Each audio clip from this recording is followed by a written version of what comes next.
3 décès ont été enregistrés au CHU Joseph Lafont-Gandjenaval durant les dimanches et lundis de Pâques. Au total, 251 personnes ont consulté, dont 38 hospitalisées. Le rapport fait état de plusieurs accidents civils, de circulation, domestique et un accident de travail. Les chiffres en baisse par rapport à l'année dernière. La cellule de crise du Madagascar a dénoncé ce mardi l'emprise croissante de la France sur Madagascar et rejeté la visite officielle d'Emmanuel Macron. Elle affirme que Madagascar est une nation souveraine, non un département français.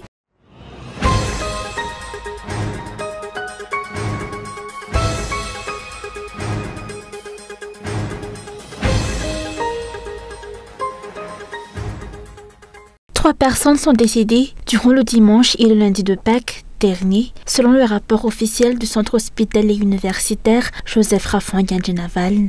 251 personnes ont consulté, principalement au service des urgences, et 38 ont été hospitalisées. Le rapport mentionne également 87 accidents relevant de la responsabilité civile, 58 accidents de circulation, 24 accidents domestiques et un accident de travail. Ces chiffres montrent une diminution par rapport aux fêtes de Pâques de l'année dernière. Concernant les cas d'intoxication aiguë liés à la consommation d'alcool, 4 hommes ont été pris en charge. Le lundi de Pâques, 2 d'entre eux ont été admis pour ce motif. Le même jour, 2 femmes ont été admises suite à une tentative de suicide. Par ailleurs, 3 décès ont été enregistrés, un le dimanche de Pâques et 2 le lundi. Selon le service des urgences du Chujra, il s'agit d'un meurtre et de 2 décès consécutifs à des accidents. La plupart des personnes arrivées à l'hôpital ont été blessées ou sont décédées à la suite d'une consommation excessive d'alcool et d'accidents de la circulation. La majorité des blessés ont été soignés et renvoyés chez eux. Cependant, certains restent hospitalisés pour un suivi médical en raison de la gravité de leurs blessures.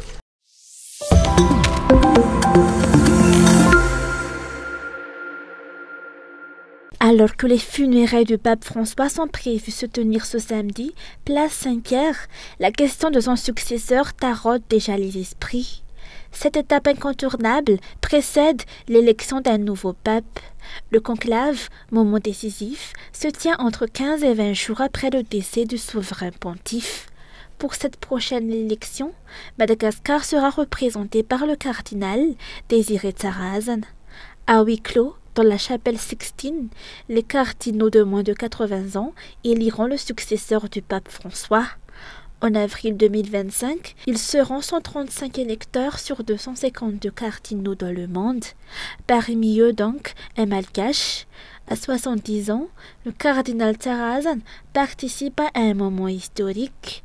Madagascar entre pour la 3e fois dans l'histoire du conclave, après les cardinaux Razaf Mahachach en 1978 et Razaf Jatanj en 2005. En 2013, aucun représentant malgache ne siégeait lors de l'élection du pape François.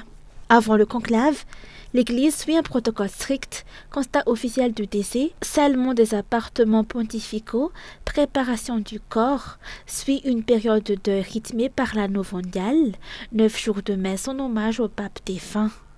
Les funérailles ont eu lieu le 4e et le 6e jour, place Saint-Pierre. Le pape François a souhaité être inhumé à la basilique Sainte-Marie Majeure. Vient ensuite l'interregnum, une période de transition. Le Camerlingue gère les affaires courantes, mais aucune décision majeure n'est prise. Puis, le conclave s'ouvre. À chaque faute, les bulletins sont brûlés. Fumée noire, pas encore de pape. Fumée blanche, le monde entier retient son souffle. Puis, un homme apparaît au balcon. Il a choisi un nom et s'adresse pour la première fois à l'Église universelle.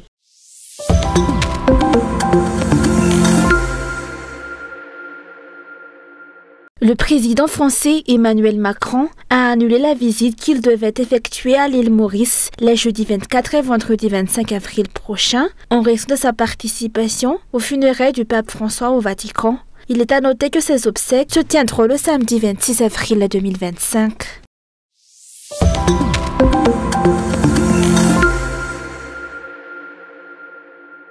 La cellule de crise du Madagascar a lancé un appel à la fierté des Malgaches ce mardi, dénonçant l'emprise croissante de la France sur le pays. À la fois sur les plans politiques et économiques, Madagascar appartient aux Malgaches et ce sont eux qui doivent en bénéficier en priorité. Les partis et groupements politiques réunis au sein de cette cellule affirment ne pas accepter la visite officielle d'Emmanuel Macron, président de la République française. Ils soulignent que Madagascar est une nation souveraine et non un département français. La visite d'Emmanuel Macron s'inscrit, du point de vue diplomatique, dans une logique de renforcement du système colonial français encore en place. L'histoire est là pour nous le rappeler, Madagascar a été colonisé par la France, et cette empreinte coloniale continue de se faire sentir aujourd'hui. Il suffit de regarder la réalité économique du pays, la majorité du patronat malgache est encore dominée par des intérêts français ou indo-pakistanais. Par ailleurs, l'affaire du 29 mars 1947 reste entourée de zones d'ombre, la vérité historique n'a jamais été totalement révélée. Ce manque de clarté alimente une relation ambiguë entre Madagascar et la France, comme le montre également la question non résolue des îles Éparses. La position française est sans équivoque, on se souvient de la déclaration d'Emmanuel Macron, ici, c'est la France, alors que pour nous, Malgaches, ici c'est Madagascar. Nous n'avons pas besoin d'Emmanuel Macron. Nous avons notre souveraineté. Et il revient à nous, Malgaches, de gérer nos affaires. C'est notre rôle de rappeler à la population notre souveraineté.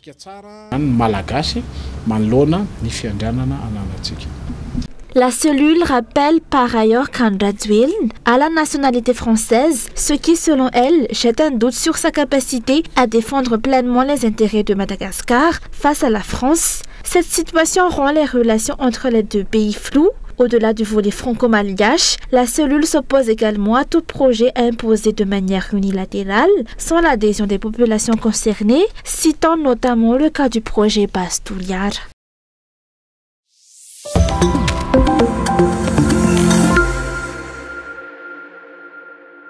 Dans le cadre de leur engagement pour l'amélioration des conditions de travail, les syndicats de travailleurs d'Antananarivo prévoient d'organiser une marche le 1er mai prochain à l'occasion de la Journée mondiale du travail. Cette activité, qui s'inscrit dans la continuité des mobilisations précédentes, est encore en attente d'autorisation de la part du préfet d'Antananarivo. Une marche qui, rappelons-le, n'avait pas obtenu d'autorisation l'année dernière.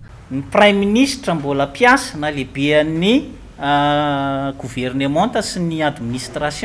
Le Premier ministre, bien qu'il soit à la tête de l'administration et du gouvernement, reste avant tout un fonctionnaire. Tous les détenteurs de pouvoir, y compris le préfet, sont également des travailleurs. Alors pourquoi exercer des représailles le jour dédié aux travailleurs? Chaque année, nous faisons face aux mêmes obstacles, si ce n'est l'emplacement, c'est l'autorisation qui nous est refusée. Pourtant, le 8 mars est aussi une journée internationale, et les autorités n'hésitent pas à la célébrer. Ce que nous demandons, c'est simplement l'égalité de traitement. Selon les précisions fournies, la marche débutera au rond-point d'Akassen pour s'achever à Tsaramassa et à Kourndjan.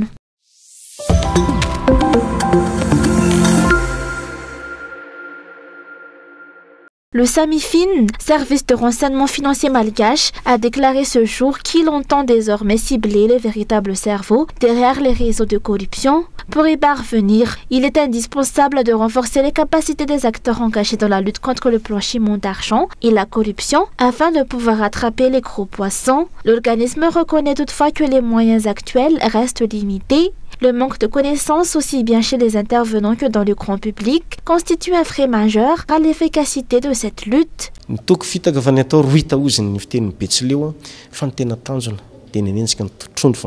Le but est de poursuivre les gros poissons. Depuis que je suis à la tête du SAMIFIN, je répète à mes collègues que cette lutte n'a aucun sens si l'on ne s'attaque pas à la grande corruption. Or, ces actes ne peuvent être commis que par des personnes détenant le pouvoir. Lutter contre la corruption, c'est donc aussi lutter contre l'abus de pouvoir. Ce n'est pas une bataille contre des individus, mais contre les abus qu'ils commettent. Je suis convaincu que le jour où les gens seront bien formés, où les banquiers et les huissiers sauront détecter les irrégularités et fournir des informations fiables au SAMIFIN qui mènera ensuite ses enquêtes et transmettra les dossiers aux autorités compétentes comme le Bianco, alors tout ira pour le mieux.